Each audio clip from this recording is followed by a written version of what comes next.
Good morning, friends, and welcome to The Bright Side, your nutritional program dedicated to the understanding of the vast world of nutrition and nutritional supplementation. I'm your host, Pharmacist Ben, nutritional pharmacist from Boulder, Colorado. I specialize in using nutritional supplements where other healthcare practitioners use toxic pharmaceutical drugs and deadly medical procedures. If you suspect that there are natural nutritional roads to your vitality and health and well-being, and to addressing your health challenges, whatever they may be, but you don't know where to begin, you have come to the right place. As you listen to The Bright Side every day, you are more and more in control of your body, you are more and more knowledgeable, and you know you can overcome any health issue. That is why we are here every day on The Bright Side, helping clear up the sometimes confusing world of nutrition and nutritional supplementation. Over the last 29 years of practicing pharmacy, I have seen drug-free recoveries from diabetes, hypertension, obesity, skin diseases like psoriasis and eczema, rosacea, acne, digestive ailments, autoimmune issues of all kinds. Recoveries that by the standards of modern medicine can only be called a miracle. But what is in the world of the body, what is in the world of biology, standard operating procedure. Because the human biological system is a healing system, it's a regenerating system, it is designed divinely to heal and renew itself on a moment-to-moment basis, and while some folks may call that healing system a miracle, it really is no miracle at all. It is simply the way the body works. If you have questions about health or nutrition or prescription drugs, if you want to get off your medication, help a loved one get off their meds, and get on a good nutritional supplement program, we're here for you. We welcome your calls on The Bright Side. 844-236-6010 is our number today and every day. 844-236-6010. We're going to be talking to Dr. James Ehrlich about bioflavonoids, vitamin P, as they're called, bergamot bioflavonoids. Some of you have been using my Bergamax product, BrightsideHealthProducts.com, BrightsideHealthProducts.com. We'll talk to Dr. Ehrlich about bioflavonoids, vitamin P, and the skin. We've been talking about skincare here on Skin Health on The Bright Side now for a few months. We'll continue talking skin health, and we'll talk bioflavonoids with Dr. Ehrlich at the bottom of the hour. So we'll take your calls here in our next segment, in our second segment, 844-236-6010. If you have questions about prescription drugs or the longevity products or formulations, or if you just have a comment or a success story. We love success stories. 844-236-6010 is our number. If you want to purchase any of the longevity products you hear advertised on the program or recommended on the program, please head over to brightsideben.com. Check out all the products. You can also sign up to join the Brightside Ben team right off the website, brightsideben.com, or my blog, pharmacistben.com. Thank you to Robert Lundgren, who set that up, and also criticalhealthnews.com. Thank you to John D. Collier, who set that one up. You can also call the Brightside Ben phone team at 866-735-2470, 866-735-2470. Our number, 844-236-6010. We'll get your calls here in our next segment. I want to continue talking about our theme of exercising the skin, exarch. Exercise comes from the Greek term, or the Latin exarch, to remove stability, to destabilize. Exercise is destability, and there's lots of ways to do it. Basically, when you're lifting weights, you're doing resistance training, or if you're exercising your brain by doing puzzles and riddles and learning a new language, or you're exercising or any system, you're putting a stress on that system, and that system responds by growing. In the biological world, in the world of biology, this is one of the neatest phenomena, and it's really one of the best ways that we can access the body's health and wellness and healing systems is by putting a little bit of stress on it, but strategic stress. Nobody has a problem getting stress in their lives. We got lots of stresses, but we don't have strategic stresses. By strategic, I mean a balance of stress and rest along with nutrition. This is really how you get healthy. You put a little bit of stress in the system, and a little bit is the key phrase here, a little bit of stress in the system, and then you give the system a lot of rest, a lot of chance for the system to recover and recuperate while it's being nutriated. And it's this balance, this cycle between stress and rest while the system is being fed or nutriated that accounts for growth. And it's true about any system that's alive. It's true about a cell, it's true about the body, it's true about various organs, and it's true about the skin. Yesterday we talked about my favorite way, or one of my favorite ways to exercise the skin, to destabilize the skin, to stress the skin, and that's by dropping the pH, by making the skin more acidic. The skin grows under acidic conditions. Psoriasis, eczema, acne, dry skin, these are associated with alkaline skin. Skin has to have a pH that's slightly acidic. This is kind of interesting, this whole notion of pH in the skin and pH in the body. Many of you have heard of the pH diet, the pH miracle. There's a guy named Dr. Robert Young who's written several books on this. I've spoken to Dr. Young several times about his theories on pH. And while his point is well taken, it's a little bit simplistic in the sense that there's more to pH than just alkalinity and just alkalinizing the body. As it turns out, when it comes to pH, the skin needs to be acidic.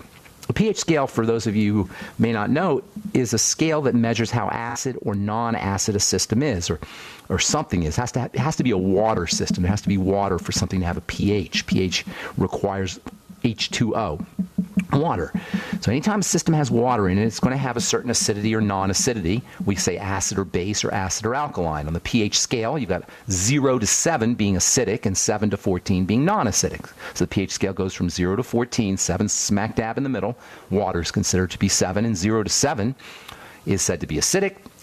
0 the most acidic, 7 the least, and then 7 to 14 is said to be non-acidic, non-acid, or alkaline. 7 being neutral and 14 being very alkaline. Alkaline is a measurement of how slow something is, or how negative its voltage, how much it's sucking up energy. Inside the body, you want the blood to be sucking up energy. That's why you want the blood to be slightly alkaline. However, on the skin is repelling things. The skin is protective. You want it pushing stuff away. So the skin needs to be acidic, and nature has mandated that the skin will have a slightly acid pH. The inside of the body is slightly alkaline, it's relaxed, it's sucking up electrical energy. The outside of the body is dynamic, it's moving, it's pushing things away. So the outside of the body, the skin, should be 4.5 to 5.5. If the pH of the skin gets any higher, if it gets any less acid or more alkaline, that's when skin diseases show up. So dropping the pH, making the skin more acidic, is a great health strategy. In fact, making the skin more acidic is the equivalent of exercise.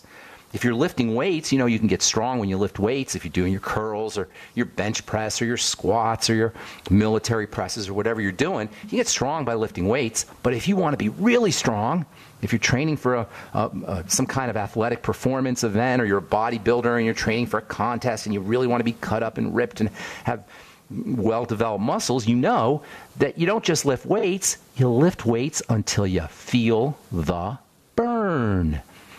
All athletes know about feeling the burn. All athletes recognize that when you feel the burn, you get a better workout. Well, what is that burn? The burn is acid. It's lactic acid. And it turns out that lactic acid, which is a type of alpha hydroxy acid, is a growth stimulant. Under conditions of lactic acidosis, that is, high amounts of lactic acid or relatively high amounts of lactic acid, muscles grow better. Muscles grow more completely. So if you really want a good workout, feel the burn. Well, guess what? The same is true about the skin.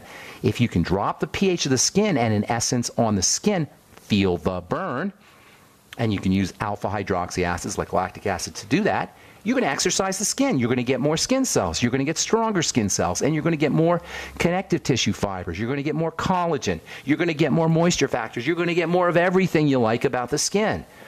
That's how we have great skin. The standard way of treating our skin with rubbing a cream on the skin is the silliest thing we can do to our skin. Not only doesn't it work, not only are we spreading water and wax and oil and nothing the skin can use on the skin, but even worse, we're suppressing the skin. We're shutting down chemistry in the skin. Sealing the skin up with a moisturizing lotion is the greatest way to guarantee dry skin. Sealing the skin up with wax and with oil and with all of the standard ingredients that are in most skincare products is a great way to shut things down, to suppress growth, to suppress moisture factors, to suppress the production of connective tissue fibers. Alternatively, by dropping the pH, by using alpha hydroxy acids, and there's various ones, I'll tell you what these are in a second, by putting alpha hydroxy acids on the skin, you can turn things on. Lactic acid, malic acid, tartaric acid, these are all fancy names for alpha hydroxy acids. If you want to use products, if you want to make your own alpha hydroxy acid growth stimulants, there's lots of stuff you can get right in your kitchen cabinet to stimulate the growth of skin cells. I'll tell you a couple of those when we come back from our break, and take your phone calls as well. 844-236-6010 is our number. I'm Pharmacist Ben. You're listening to The Bright Side. We'll be back after this.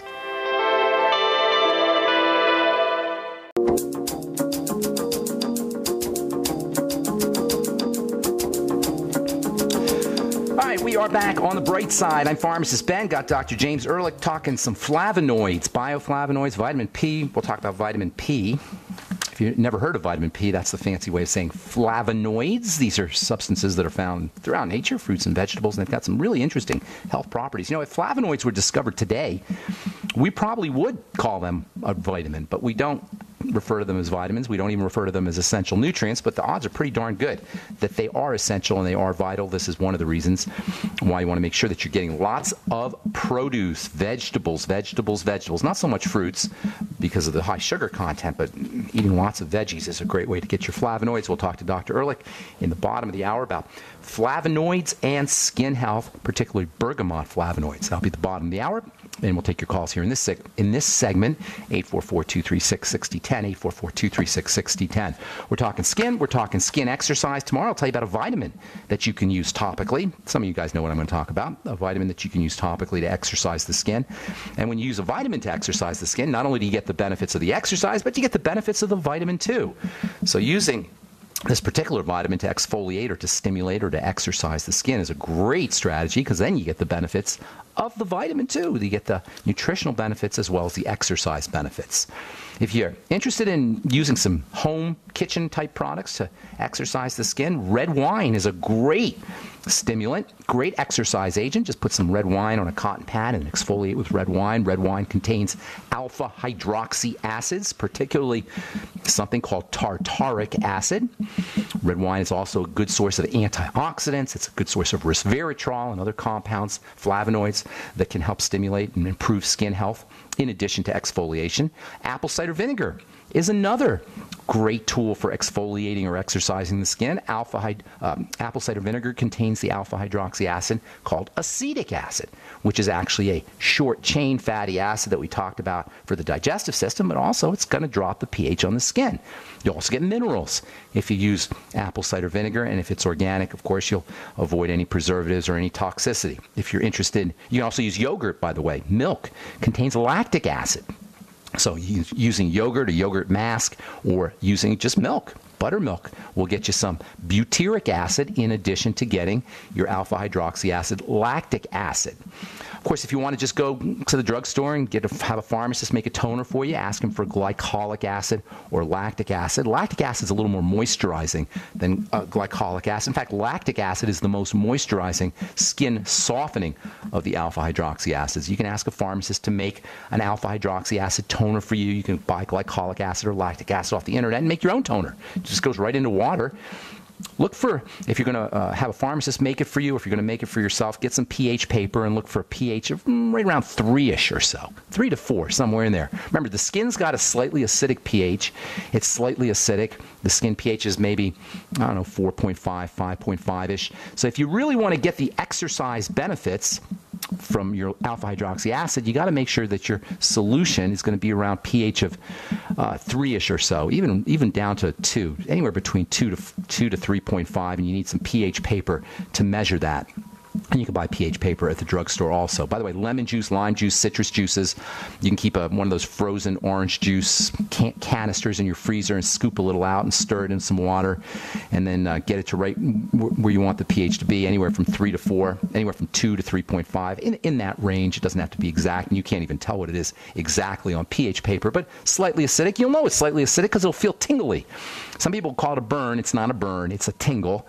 And that tingle is your assurance that you're getting that stimulating effect. Tingle will go away. And then after you use your alpha hydroxy acid toner, you have a golden opportunity. That's the perfect time to dose your skin. After the skin has been exfoliated, it's ready to be dosed with vitamins. So you tone your skin with alpha hydroxy acids. Tomorrow I'll tell you about a vitamin that you can use to tone the skin with. And then you put your vitamin C on the skin. You'll get deeper penetration of the vitamin C. None of this requires a dermatologist. None of this requires going anywhere outside of your kitchen. You can do all of this right from the comfort of your own home.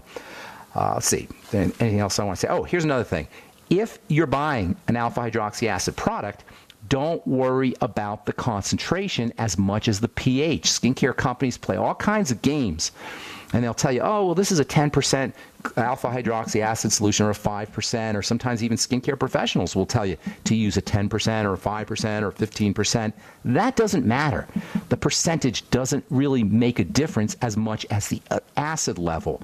So don't be fooled by 10%, 5%, 15%, 20% concentrations. You want to know what is the pH of that alpha hydroxy acid level. You want to know what is the acidity of that alpha hydroxy acid product. You can have a 15% or a 20% that's weaker than a 1% or a 2%. You can have a 15% that's got a pH of 7, which is neutral, and you can have a 2% that's got a pH of 4, which is pretty acidic.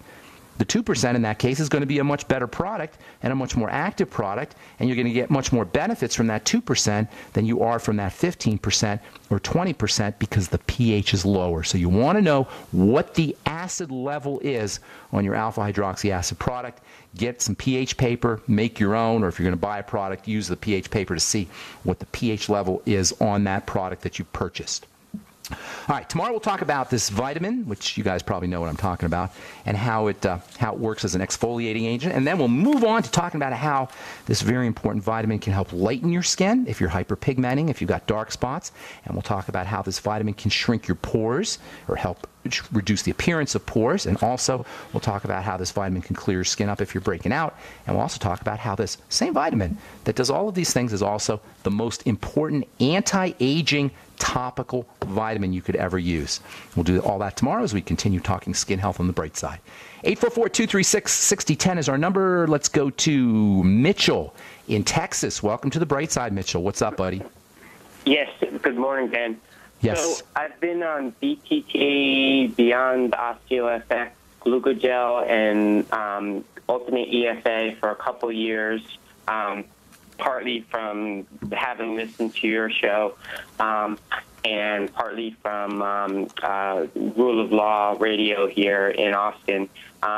And I'm concerned because I've heard over the past couple weeks on some sort of alternative health shows about this vitamin K2 is what's being asserted as being needed to sort of counter the potential effect of calcium supplements hardening the arteries.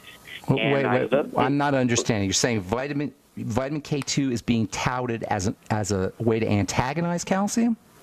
That it's needed in order to prevent the calcium from going into the arteries as opposed to going into the bones. Okay, and so specifically they spoke about MENA-Q7 vitamin K2, and it's kind of hard to find info on the internet about that. Yeah, it's a very confusing subject. Even nutritionists and certainly medical professionals don't quite understand the importance of vitamin K2. A lot of them don't. So here's the deal. Vitamin K in general is a calcium magnet. It attracts calcium. That's its main role. A lot of folks will tell you that vitamin K is a blood clotting vitamin, K for coagulation. And it is involved in blood clotting, but its main role is to suck up calcium, is to attract calcium. So what you're alluding to is the fact that vitamin K can help keep calcium in the bones and keep it from leaching out into the blood. But it is a bit more complicated than that, Mitchell. Unfortunately, we're out of time, and we got a guest coming up at the bottom of the hour. If you can call back tomorrow, that'd be awesome. I'd love to talk some vitamin K2. It's a very important vitamin, very misunderstood. I apologize, Mitchell. That's all the time we have for this segment. If you call back tomorrow, that'd be great. We're coming up with Dr. James Ehrlich talking bioflavonoids right after this. Don't go away. Okay, we are back on the bright side. Thank you for joining us. We're on the air Monday through Friday, 8 to 9 Pacific time and 10 to 11 Central time, 5 days a week and 24/7 on our archive page at brightsideben.com. You'll find a shopping cart with all the longevity products as well as 5 years of archives at brightsideben.com. Lots of great information. If you miss a program or you want to review a program or if you want to send somebody over, we've got a search engine and you can search for various subjects that we've talked about at brightsideben.com. You can also go to benfuchsarchives.com.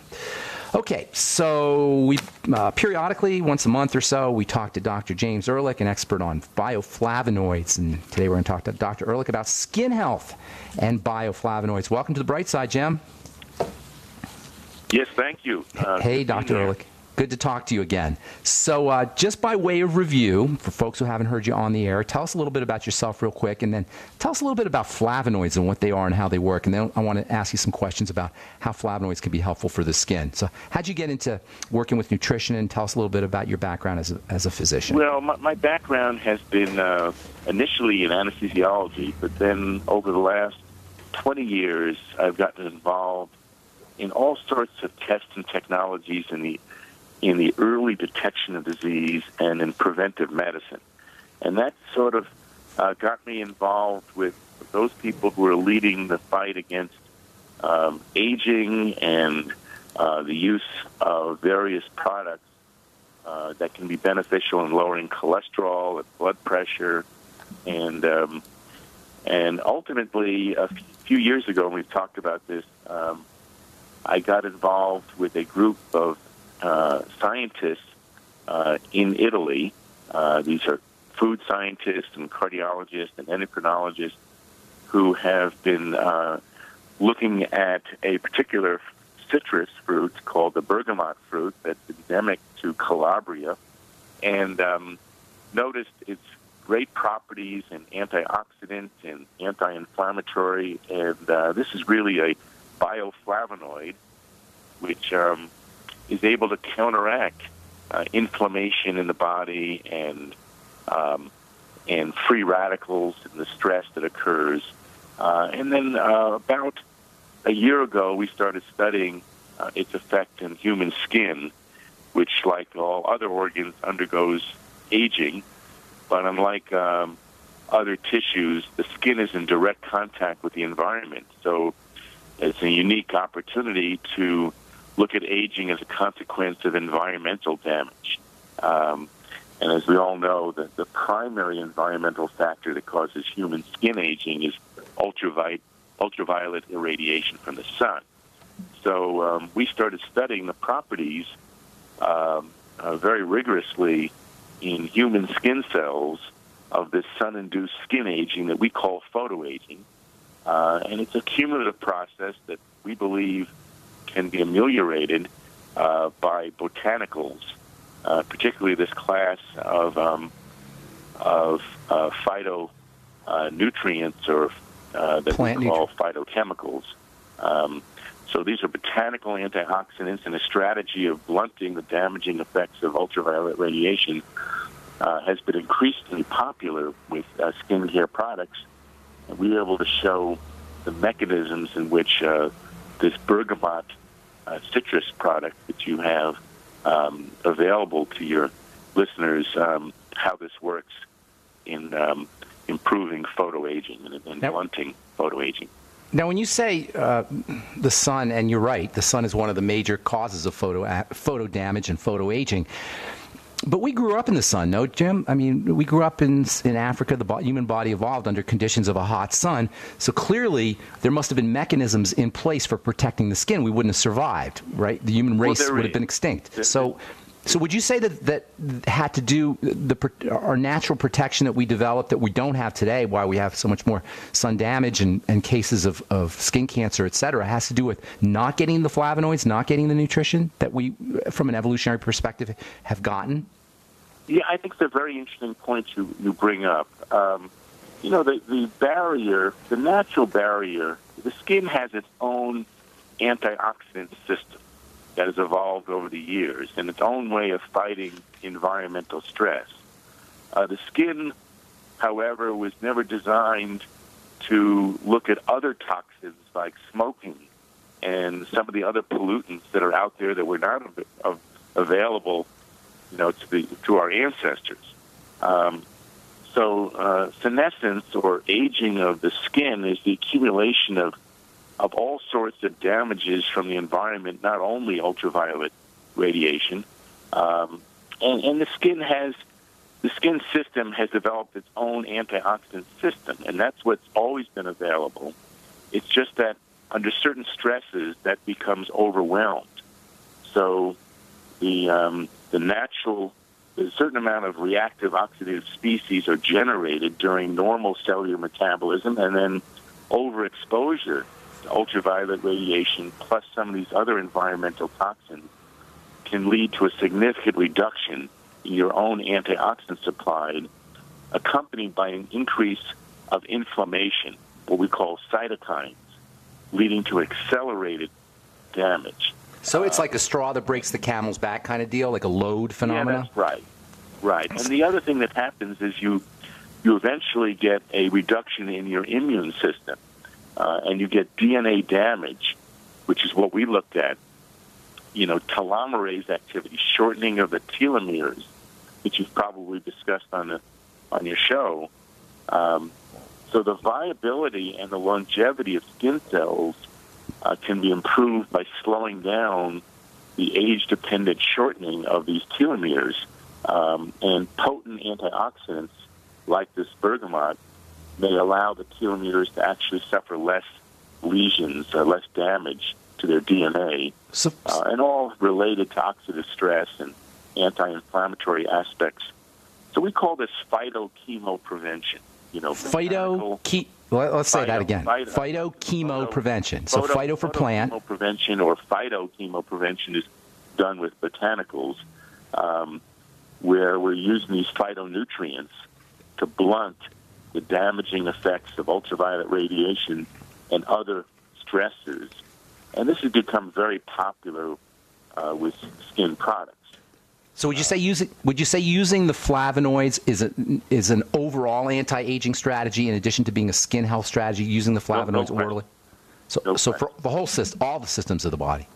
Yeah, all the aging systems can be blunted by modulating the immune responses, the inflammation, and the oxidative stress.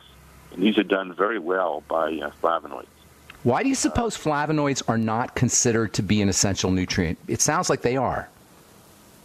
Well, that's a good discussion. I'm not sure. What are your thoughts about that? I think that maybe they didn't know they existed back in the days when they were discovering vitamins. Because flavonoids are active in such tiny concentrations, maybe they didn't have the detection mechanisms. They didn't have the devices to be able to find them. I mean, I'm guessing. That would be my hunch. Because they do sound like they're essential. In the sense that you can't make them. Essential. Well, I was going to say, you can't make them, correct? These bioflavonoids are not made in the body. No. You have to get them from the diet. All right, hang tight. I want to talk about specifically how you can use bergamot and how you can use flavonoids in a supplemental fashion in addition to a dietary fashion for anti-aging and skin health benefits. And that includes, by the way, hyperpigmentation, darkening of the skin. Hang tight, Dr. Ehrlich. We'll be back after this. I'm Pharmacist Ben. You're listening to The Bright Side. Don't go away. Got more good health information coming up right after this break.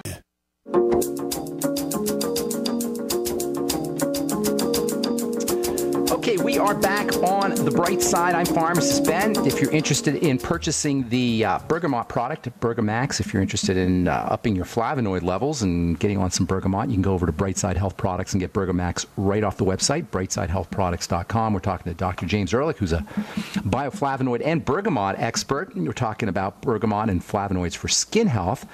Real quick, I want to get into some practical stuff about how to use the Bergamax and the bergamot for the skin. But tell us what you know, Doc, about hyperpigmentation, dark spots, and how that relates to sun damage, aging, and also how the flavonoids can help with that. And I know you're not a skin expert, but you're a flavonoid expert, and maybe you could tell us a little bit about how about what pigmentation is, hyperpigmentation, and how the flavonoids work to protect the skin from the darkening and dark spots. Well, they all work together. We're really talking about a very important issue beyond cosmetic. We all know that skin aging and skin cell death is associated with hyperpigmentation, with spots, aging spots, with loss of elasticity, with wrinkles. All these things are quite evident. So most of us can tell the difference in the skin of a 70-year-old versus a 5-year-old just by looking at the skin characteristics and elasticity.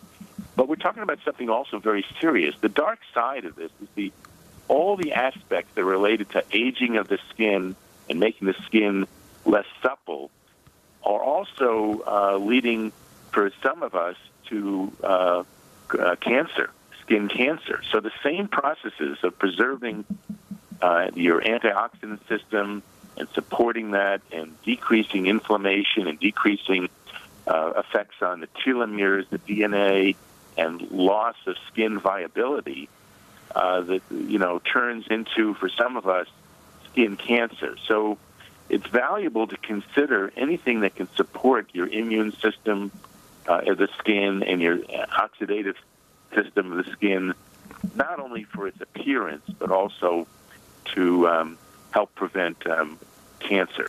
And so I think there's really a very important aspect of this beyond the cosmetic area. Would you go as far as to say that the flavonoids are anti-cancer for the skin, anti-skin cancer? Well, it appears that they are. I haven't rigorously studied, this area of what we call photocarcinogenesis and bioflavonoids. But it makes sense, though. DNA damages are central to photocarcinogenesis and skin cancer. The implication is that there's a value in this bioflavonoid-based type of treatment to support not only the skin antioxidant system, which would favorably modify the inflammatory expression to inhibit photoaging, but also its most serious sequela, which is skin cancer. So this is an area of intense research, and so there are a lot of products now available that are trying to exploit the important properties of flavonoids in supporting the skin antioxidant system. Would you say that somebody who's out in the sun, working in the sun, or who's fair complected and more prone towards getting skin cancer would be smart to use it prophylactically ahead of time, preventatively, flavonoids? No question. I think they should be, there are certain physical things you can do, like stay out of the sun and wear a hat. And then there are certain biologic layers of protection, which I would say would be things like the SPF creams and that kind of thing. And then internally, from a biologic supportive point of view, supporting your own levels of antioxidants and anti-inflammatories, and that's where these bioflavonoids would fit in. How about if somebody already has skin cancer or has a history of skin cancer? Well, I think it's probably true that beyond the conventional therapy for skin cancer, you've already proven that you are prone for this. So obviously basal cells and squamous cell cancers and melanoma are all related to this depression of your own ability to counteract the inflammatory aspects and the deleterious aspects of ultraviolet radiation and other toxins. You've already proven that you have a tendency, so I think it's especially important to prevent future cancer. If somebody has a history. In anybody like that. And that's why when you do show that you have a history of basal cell or other types of skin cancer, the recommendation is to be very, very careful about the sun and also to support your system, especially with skincare products. What's the relationship between vitamin C and bioflavonoids? Well, I think, and we've discussed this before, I think there's some cofactors involved so that they support each other and then they're necessary for each other. There are many products, skincare products in the market that have vitamin C derivatives as an ingredient. And like ascorbyl palmitate, and it's the L-ascorbic acid. It seems to be the most useful form of vitamin C. So how they interact is not always clear, but certainly with age and sun exposure, collagen synthesis in the skin decreases, leading to wrinkles, and vitamin C is an antioxidant proven to stimulate the synthesis of collagen, and that helps minimize the fine lines and the scars and the wrinkles that we see in aging skin. Now, hyaluronic acid would be another product that, is sort of a fountain of youth and helps support and cushion and lubricate and support the connective tissues, as the vitamin C does also. So, all these forces of nature, as you age and as you get more cumulative exposure, seem to try to destroy your own hyaluronic acid. Certainly diet and smoking can accelerate this. So skincare products that contain hyaluronic acid are frequently used to treat wrinkled skin. Is there an issue with getting flavonoids into the blood through the digestive system? Is that something that you have to pay attention to? Is it readily absorbed? Do you need to have fat digestion is involved? I know. Is there any issues with malabsorption that affect how well your body's going to be able to leverage or exploit the flavonoids? Well, I think that's probably true.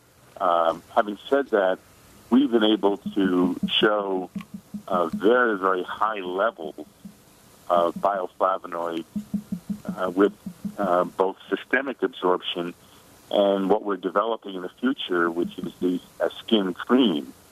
It turns out that the bergamot has two photoprotective agents. One is called naringenin, the other one is hesperetin, which have been proven in other studies done by other research groups to permeate through the stratum cornea to deeper levels of the skin. So not only are we depending on the Bergamax type of formulation to give you a high level of antioxidants in the blood level, but we'll also eventually have skin creams that can be applied topically and could be excellent candidates for protective agents against skin photoaging and potentially cutaneous skin cancer. And also and if it's the anti-inflammatory effects, it's probably anti-acne or anti-psoriasis or anti-eczema or any other skin issue, right? Well, certainly psoriasis and acne is obviously, as you know, acne has a very strong inflammatory basis to it. So I think those are all logical conclusions. You think using the bergamot internally, taking flavonoids internally, can also have benefits for things like eczema, psoriasis, and acne? Well, that's what we hope. We haven't studied that. We've studied skin aging. We've studied various molecular biomarkers that have been proven to be associated with skin aging. One, of course, is all the mechanisms having to do with oxidative stress overwhelming the endogenous system, but also this overexpression of inflammatory cytokines. Those are the molecules of inflammation, the cytokines. Right. The molecules of inflammation. Yeah. That's all the time we have, Doc. Thank you so much. Okay. We'll have you back on next month. We'll talk more flavonoids. If you're interested in purchasing the bergamot product, Bergamax, you can go to Brightside Health Products if you have diabetes, or you're interested in protecting your skin from aging or the effects of the sun. If you're hyperpigmenting, if you have acne, eczema, psoriasis, any skin issues you want to think about using flavonoids in the Bergamax. Bergamot flavonoids are the most potent ones going. Thanks, Dr. Ehrlich. We'll talk to you again soon, buddy. I'm Pharmacist Ben. Thank you. Thanks, Doc. I'm Pharmacist Ben. Thanks for listening. Check out my website, brightsideben.com, criticalhealthnews.com, pharmacistben.com. If you're interested in purchasing any of Truth products, go to truthtreatments.com, and the Bergamax is available at brightsidehealthproducts.com. Tomorrow we'll continue talking skin health. We'll talk about a vitamin that you can use for exfoliation and anti-aging benefits as well. Thanks for listening, friends. Have a wonderful, awesome, beautiful day. We'll talk to y'all later. Bye for now.